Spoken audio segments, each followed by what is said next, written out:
అతనికి రాడు, మీరు రండి. తనిలా చేస్తాడనుకోలేదు. అంతా బాగానే ఉంది కానీ అబ్బాయి నాకు 2 కొడుతున్నాయి. ఏంటో? పాయింట్ నెంబర్ 1, అక్కడ క్యాబ్ తోలుకునే నువ్వు నాకు ఇన్ని కాస్ట్లీ గిఫ్ట్స్ ఎలా తెచ్చావు? నీ కాస్ట్యూమ్ స్పిచ్ గురించి నాన్న ఎప్పుడు చెప్తుంటాడు. అందుకే కష్టపడి మనీ సేవ్ చేసి కొనుక్కొచ్చాను. థ్యాంక్స్ నాన్న. పాయింట్ నెంబర్ 2, మరి ఆ పిల్లకి చైన్ ఎందుకు ఇవ్వలేదు? దానికి ఒక సాలిడ్ రీజన్ ఉంది. సాయి, ఈ కాస్ట్యూమ్స్ తీసుకుని. మేడం, ట్రావెల్ గోపి వచ్చాడు. అవునా? ఎక్కడా? అక్కడ.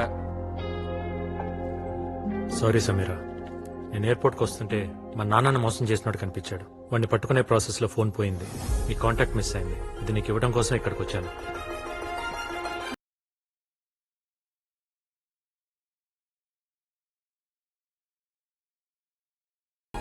ఈ ఇడియట్ మాట విని నేను మిస్అండర్స్టాండ్ చేసుకున్నాను. I'm really sorry. It's okay. Thank you.